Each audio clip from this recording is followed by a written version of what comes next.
at ins and outs of you picks or pick your own, or um, and we'll just kind of talk about why are you considering you pick? And there's a whole bunch of different reasons that people might want to consider you pick. Obviously, making some more money, getting some more money for their farm. I think one of the bigger ones, especially for berry growers, is harvest labor is enormous for berry products. Berry crops in general are very perishable. They need to be picked, and they have to have the appropriate post-harvest treatment really very quickly. So that is a big add for a small farm, and you know, a lot of farmers just can't do that. Diversification of your farm and just kind of thinking about different ways to make some money, again, increasing your revenue, increasing your public visibility. And I think that's always important. UPICs do help you do that. I don't think there's anything more than strawberry season to get some free press for. There, people always like to hear about where they can pick strawberries, that first fruit crop of the season. It's a very big deal. So it does help with public visibility. And if you honestly like people, I think enjoying people is a really big part of why you might want to go into UPIC. So some of the initial questions that you should ask, and we'll talk about this a little bit. What is your target audience? And it has always been that women primarily, this painting is actually something I just found when I was looking around for a good picture of women picking berries. And I thought, isn't that true? Like, women have always been the primary berry pickers. And that is confirmed in research.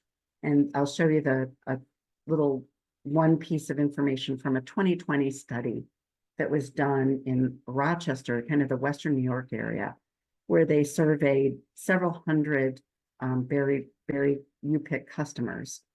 So the average age was 52. They were by far women, the gender, and the average educational status was a bachelor's, kind of in that bachelor's master's area. So, and that was true in an earlier study that was done in the 1980s. That was a nationwide study. So women, by and large, sometimes with grandchildren or with children, are your target audience. Secondly, excuse me, do you have an existing customer base? And if you're an existing farm where you're selling product, fruits and vegetables or what have you, you do have an existing customer base. They may not know, they may never have been to your farm if you don't have a farm stand, if you're selling at a farmer's market, but they are your customers. They see value in your product. And so those people will be your first folks to actually try to get them interested in coming to your farm. You know, we talked a little bit, or I mentioned the fact that one reason that people go into UPICs is to kind of circumvent the problem of harvest labor. But that doesn't mean that you're not going to be able to have any labor at all. You have to have staff to manage your customers. This is really, really important. And I have heard some staffing estimates being anything from like 2 people per acre, which I think is kind of high, except if you get into the 20 or 40, obviously that's all of a sudden 20 or 40 acres is going to mean a lot of people. So that's the estimate that I was able to find, is 2 people per acre for a well-run UPIC. And then what about competition? Competition is important.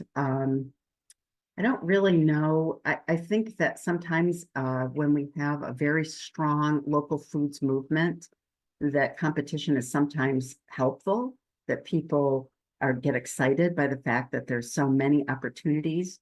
But if you're growing exactly the same thing, selling it exactly the same way, then you do want to be careful of how close your competition is to you. By and large, the study in 1980 suggested that a 10-mile radius is what you can look for the predominant amount of your UPIC customers. Now, it'll be interesting to hear from John to see if he thinks that that is appropriate, because it seems to me that in certain areas of the state, we have these weekend or, we just have this huge movement of people out of urban areas. And maybe they'll stay for a week or just a weekend, but they're definitely coming from further than 10 miles away. So that's kind of interesting. And then how is your farm different? How is your farm different from your competition, from other UPICs that people may have been to? Those kinds of things are helpful to consider. So maybe you have some animals on your farm. Maybe you have berries that you can kind of roll over every single season. You're going to be able to offer fresh fruit to your customers. Maybe you have a greenhouse where people are able to buy flowers or you pick flowers, like Lindsay's got a UPIC lavender farm. So all of those things will add into why your farm is different and why it's more appealing for customers to go to it. So these are just some reminders about marketing and product, price, promotion, and place. Excuse me. Is the product unique and plentiful? So strawberries may not be that unique in the grand scheme of things, but fresh picked strawberries in the Northeast are pretty darn special. And usually they are quite plentiful in the thick of the season. So that would help. And will the price you charge cover your inputs and still provide a profit? And so that's something that every farmer has to figure out, put pencil to paper, and try to make sure that even though it's a UPIC and theoretically there are less inputs, you're still going to have to make a profit. So you want to make sure that you've figured that out. Is the price reasonable for your market? And this is a really good question. We do a biannual berry price survey every year, and the variation in prices across this state is astounding. It's almost double. The prices will almost double when you go from Saratoga to, and then halve when you go to Amsterdam, and they're only about 20 miles away. It's crazy. It's just what the price will bear in those different regions. And I'm sure that if we looked at, the Hudson Valley compared to Northern New York or what have you, that will also stand true. So the price has to be reasonable for your market. One thing that might be a little bit different there, though, if you think about your competition again, if you're in a region, for instance, if you're going to green markets in New York City, I've heard this from a lot of vegetable growers, that they don't get the prices that they even get in their farm store, because they have so much competition right there at the green market. They can move volume like nobody's business, but their prices have to be held a little bit back because of the competition at the market. Promotion, again, this is something where you're going to have to try to figure out that uniqueness, how you're unique, and the place. It does help that our farms are most usually very beautiful. They're in beautiful spots. Many of the people that visit farms, especially if you're near an urban area, they don't have an opportunity to be outside in nature. And so place is really important. And I would encourage farmers to try to make more of that. The fact that you might run across a little baby bird's nest, that is something that a lot of people in a strawberry field, that a lot of people have never had happen to them before. And those of us who work in agriculture or live in rural environments forget about how unique that is. So making sure to make the most of place is really important.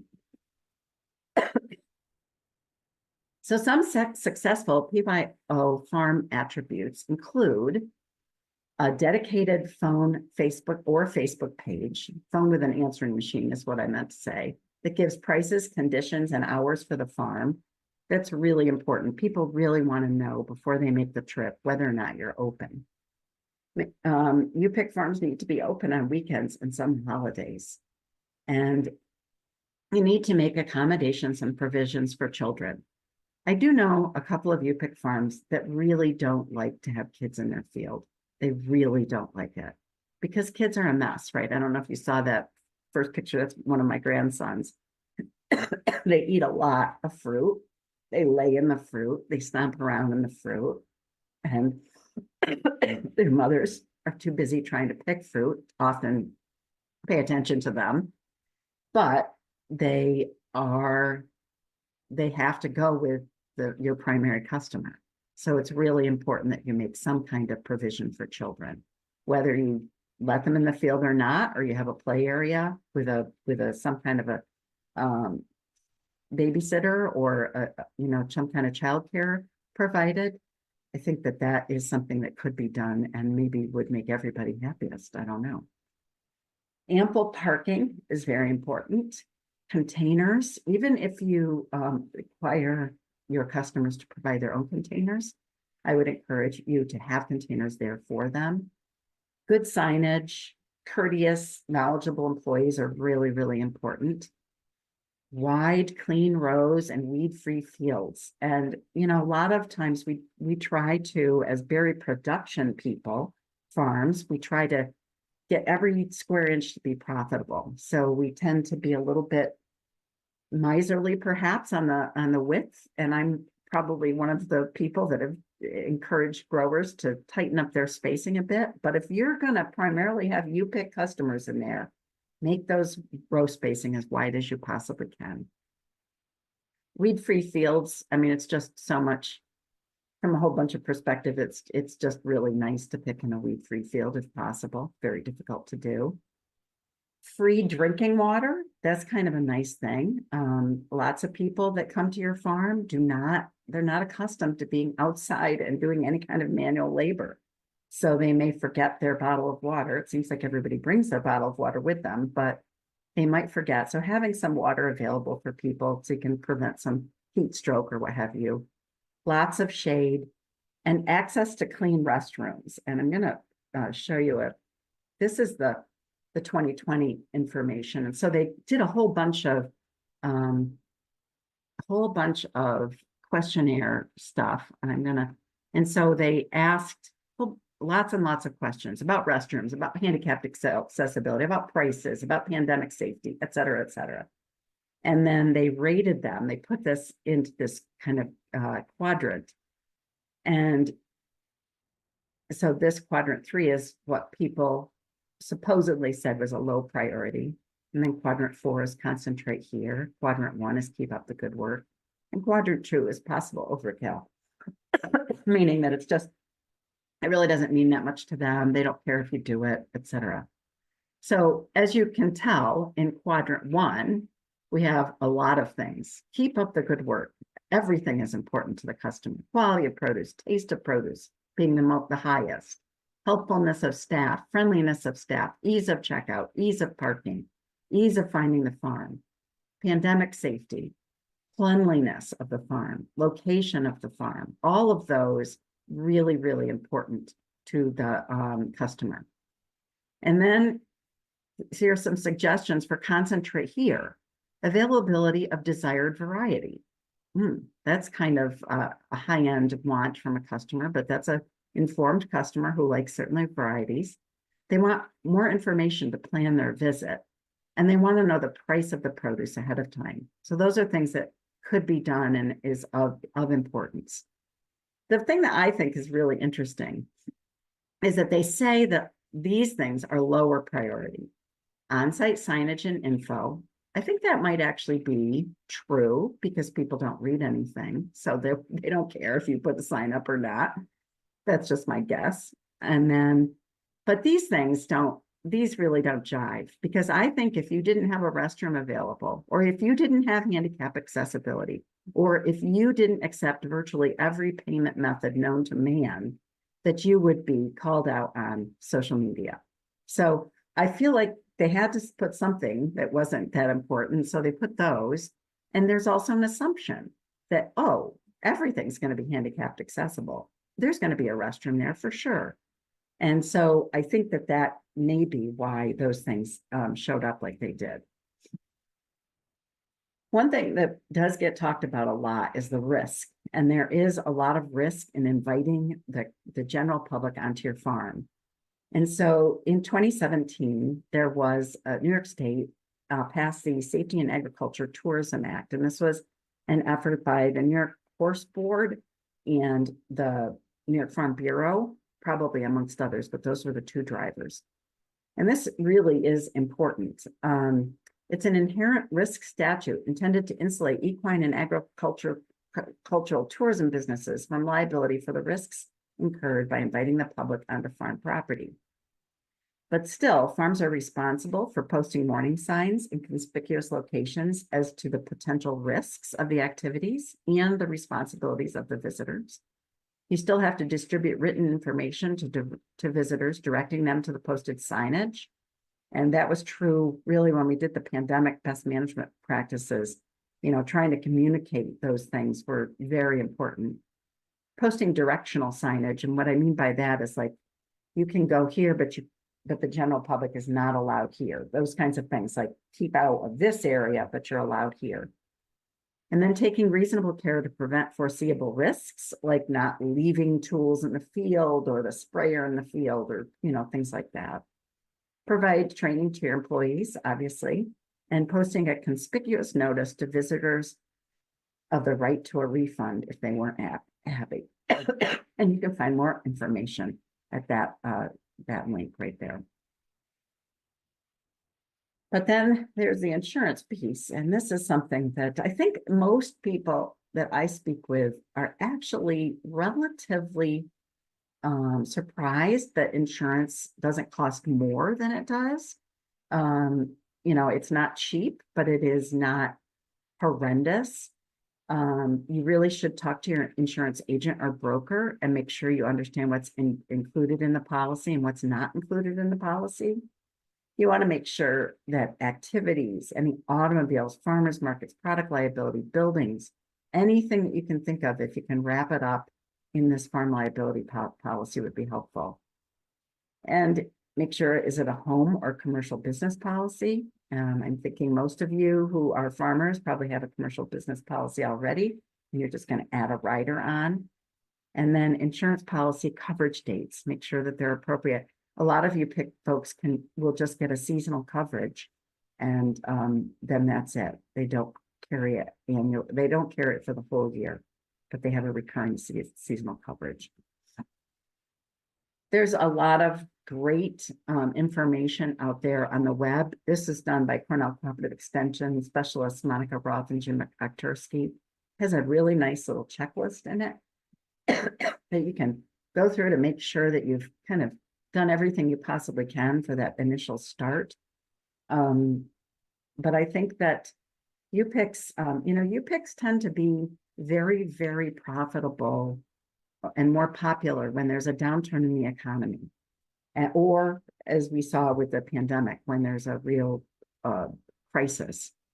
They offer customers this feeling that they can get access to food and fresh air and see other people, even if it's slightly farther apart. But if there's a reassuring quality to a UPIC. And I think that generally most UPICs prices are lower than you'd have to pay at a farmer's market or a farm store, because there's the nod to the harvest labor and the post-harvest handling. But sometimes they wane, and you just don't know. It just is sometimes they go out of popularity, and for a while you may struggle a little bit, but you really do just have to try to put that work into getting your UPIC going. I'm John Kelder with Kelder's Farm. We're located about 90 miles north of New York City. Primarily, most of our customers are local. We do get a substantial amount of people that come out of the city, whether they're here visiting for the weekend or here vacationing or just coming up for the day. People do travel, we're about an hour and a half drive, so people do travel for just the day up to visit us. So if you offer something special, they will come from far. We grow everything from apples to zucchini. Basically, if we can grow, we try to. Our season runs from April to October. We start with tulips, then we shift into strawberries in June. Then we do lots of blueberries, blackberries, all sorts of vegetables, and then we shift into pumpkins and apples in the in the fall. Everything we grow, we try to offer you pick. We try to let people reconnect and see where their food kind of grows and comes from. Whether there's the people have kind of lost the seasonality of things, so it's communication is pretty important with that. So trying to tell people when things are in season and when they should be coming to the farm for a certain thing. So we have a lot of the things we're doing today were things that we actually gained from COVID. We started charging admission to our UPIC. Everybody, we were trying to limit the number of people on the farm to reduce contact, but we found that it made everybody a paying customer. So we didn't have people just there and not contributing to the farm. And it also limits the number of transactions we have on the farm, which was a positive. We started getting pretty heavy into online ticketing and online shopping. So we do some of that still. We kind of limit the numbers just to kind of make the customer experience improved. And then, credit cards and online payment are going to continue to grow and grow. And technology is also growing, and the interest in people having their food and where it comes from is just growing every year. And another thing that we did is we used to be open every day for Pick Your Own. And during COVID, we decided to close on Wednesdays, and we found that it gave us a day to kind of breathe and people came on the other days as well. So we didn't really lose any customers doing that. So admission, we found is pretty important for a UPIC operation as back when my parents started the farm in the 90s, people would come and pick lots of, say they were picking strawberries, they would pick flats and flats of berries. That customer has kind of become less and less. So people are really coming for the experience of it and being outside. And we found that people are paying to come in. It reduces the amount of slippage that we have. So if people are paying, they're generally, and if we found that people are paying, they're not just there eating and not coming out with anything. We also, admission allows us to provide a better customer experience.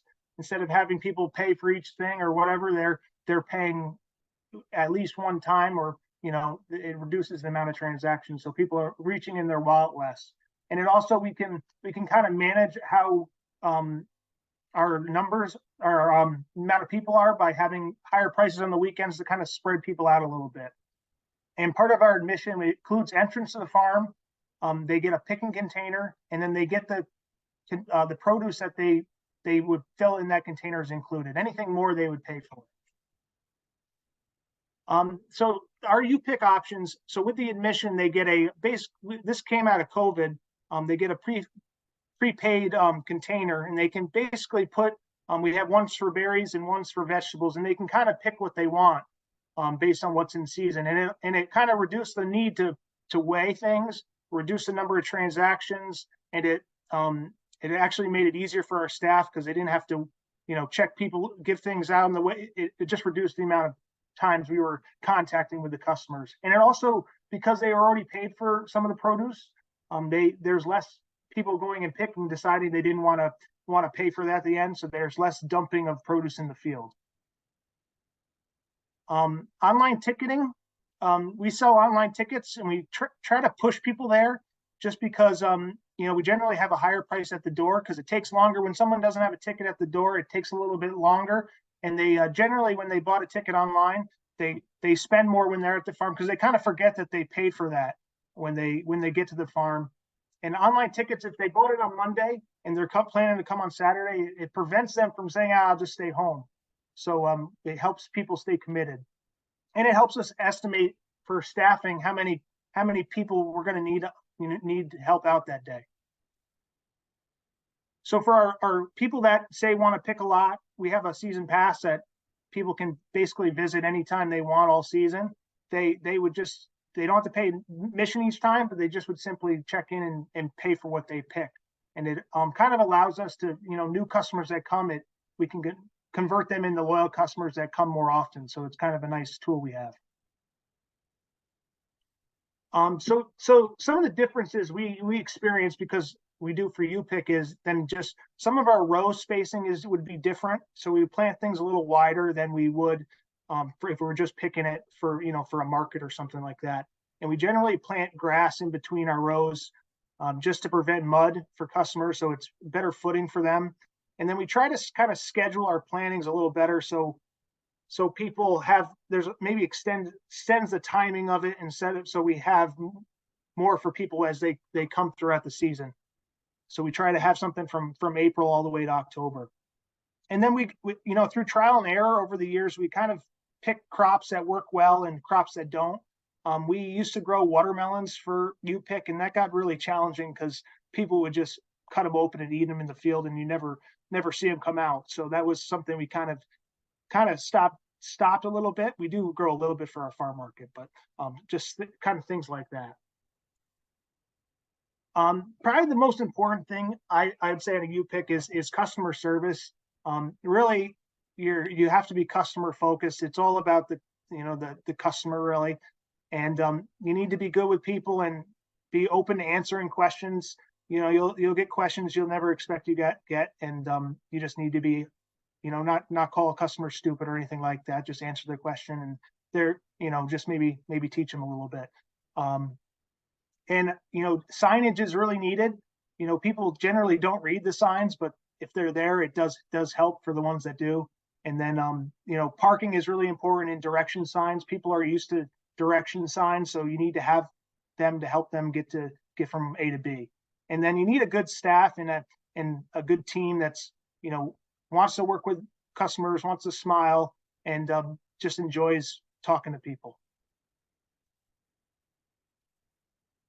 Every year for us, technology becomes more important.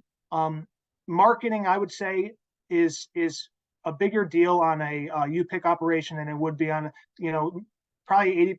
I would say a large 75% of your time is spent marketing and getting people to the farm. Your online is really where your experience starts. So having a good online presence is important. People generally before they buy, they're shopping around. So you want to have a good online presence. And then we, just because of, it kind of started in COVID, but we prefer credit card and debit transactions. One, it's a lot faster than a cash transaction. And it's, everybody's got a credit card. It's convenient for them. And we do take cash, but every year more and more people are paying with cards. So we don't really want to fight that. And then we find it too, it's easier for our staff. So many people can't really do change very well anymore. So it makes it a little bit easier for them.